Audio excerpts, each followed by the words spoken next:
చరణ్ ఇంకా రెడీ అవ్వలేదా? ఇందాకే వెళ్తానన్నావు, ఇంకా ఎందుకు రెడీ అవ్వలేదు?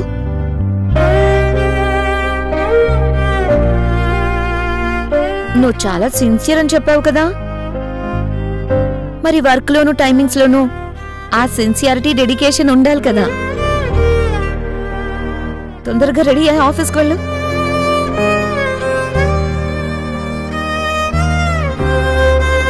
నేను ఎలాగో ఈరోజు రిలాక్స్ అవుదామని ఆఫీస్కి రావట్లేదు. నువ్వు కూడా వెళ్ళకపోతే ఎలా? మాట్లాడవేంటి చరణ్? నేను కూడా ఈరోజు రిలాక్స్ అవుదామని అనుకుంటున్నాను. ఈరోజు అసలు ఆఫీస్కి వెళ్లే మూడ్లోనే లేను. ఇందాకే వెళ్తానని చెప్పావు, ఇంతలోనే ఒపీనియన్ ఎలా మారింది? అసలేమైంది? పెళ్ళయింది, కానీ ఫస్ట్ నైట్ మాత్రం ఇంతవరకు జరగనే లేదు. ఇది ఎంత కష్టంగా ఉంటుందో నీకేమన్నా అర్థమవుతుందా? ఏంటి అర్థం అయ్యేది? పగటి వేషాలు వేసింది చాలు, త్వరగా రెడీ అయ్యి ఆఫీస్కి వెళ్ళు. పగటి వేషాలేంటి? ఒక మగాడి కష్టం పగటిపూట చెప్పకూడదా? అయినా పగబట్టినట్టు నువ్వు ఇలా దూరం పెట్టడం నాకేం నచ్చట్లేదు. నా కోసం, నా ప్రేమ కోసం ఎన్నాళ్ళైనా ఎదురు చూస్తానని చెప్పిన వాడివి, మరి ఆ పేషెన్స్ నీలో ఏమైంది? కొన్ని ఎమోషన్స్ పేషెన్స్ ని మార్చేస్తాయి. అయినా ఇప్పుడు కూడా మన ఫస్ట్ నైట్ ని ఎందుకు పోస్ట్పోన్ చేయాలి? నందిని ఆత్మ అయితే జానకి అత్తయ్య ఒంట్లోంచి ఈ ఇంట్లోంచి శాశ్వతంగా వెళ్ళిపోవడంలో మనం సక్సెస్ అయ్యాం కదా. పెద్దమ్మ దగ్గరుండి అన్నీ చేయించింది, అమ్మని ఆ ప్రమాదంలో నుంచి బయటపడేసింది. అందులో నుంచి ఇప్పుడే కదా బయటపడ్డాం. ఇంకాస్త మూడ్ సెట్ అవ్వాలి చరణ్. సౌందర్య, ఇది చాలా టూ మచ్.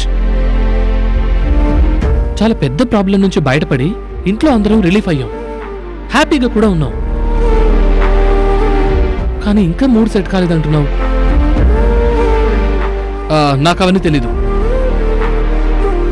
ఇంకా నాకు పేషెన్స్ కూడా లేదు. దయచేసి నో చెప్పుకు ప్లీజ్. చరణ్ ఏంటిది? వదులు. ఈరోజు నేను అస్సలు వదిలిపెట్టే సమస్య లేదు.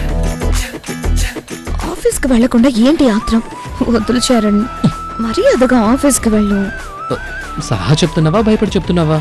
ఏదైనా అనుకో, నన్ను మాత్రం వదిలే. మనం ఫస్ట్ నైట్ ప్లాన్ చేసిన ప్రతిసారి నందిని ఆత్మ ఏదో విధంగా డిస్టర్బ్ చేసింది. ఇప్పుడు ఆ సమస్య లేదు కదా, మనల్ని ఎవరు ఆపలేరు. కాదనకు. చరణ్, చరణ్ ఏంటిది? మన ఫస్ట్ నైట్ కి ముహూర్తం పెట్టకుండా ఇలా ఎప్పుడు పడితే అప్పుడు ఏంటి చరణ్? ప్లీజ్ వద్దులో. సిద్ధాంత్ గారిని పిలిపించి పంచాంగం చూపించి పెట్టిన అన్ని ఫస్ట్ నైట్ ముహూర్తాలు ఫెయిల్ అయిపోయాయి, మనకు కలిసి రాకుండా పోయాయి. అందుకే మనకు మనమే అనుకుని ఈ రోజు ఫస్ట్ నైట్ అని ఫిక్స్ అయిపోదాం. కథనకు. చరణ్ ప్లీజ్. ఫస్ట్ నైట్ అంటే నైటే జరగాలందా? అలా అయితే ఇది అమెరికా అనుకో, అప్పుడు ఈ పగలే రాత్రి అన్నట్టు. ప్లీజ్ దయచేసి నన్ను దూరం పెట్టుకో. నువ్వు నన్ను ఎంత దూరం పెడితే నేను అంత దగ్గర అవుతాను.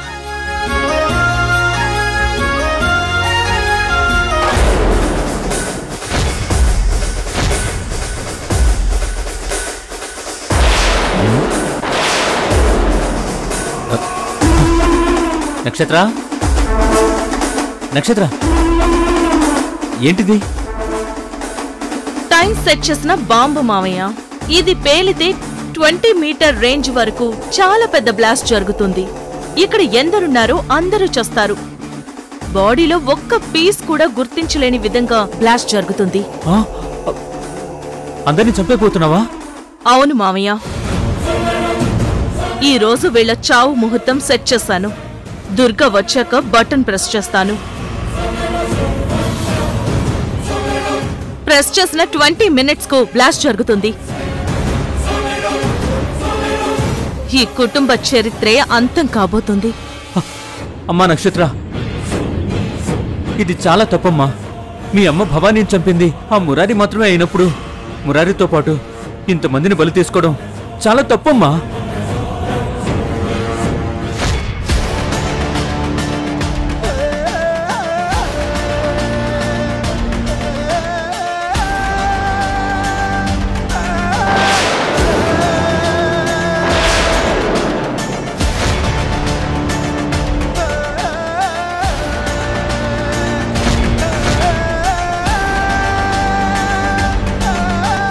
ద్వారకా అత్తయ్య వచ్చేసారా? అవంతి మురారి, ద్వారకా అత్తయ్య వచ్చేసారు.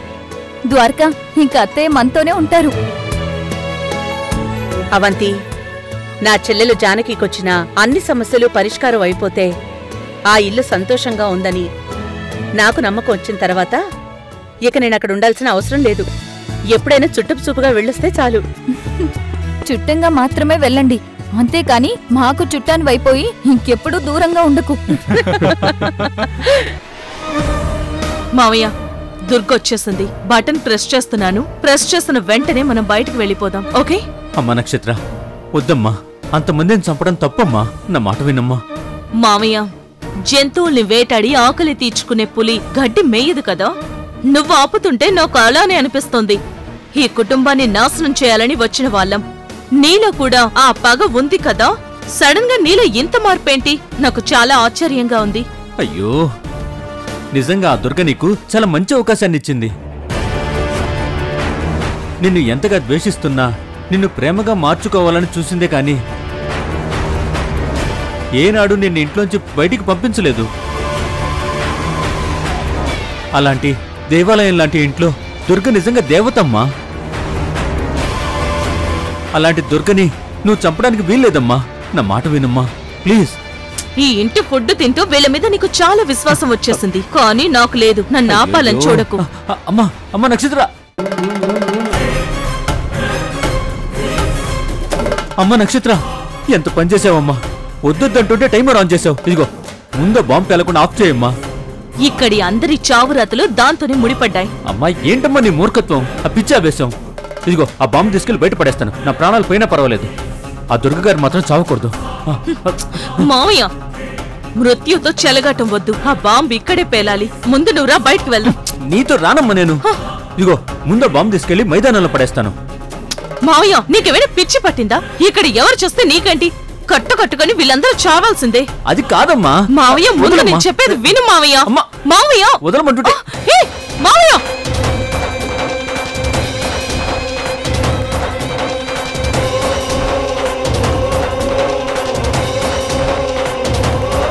మావయ్య,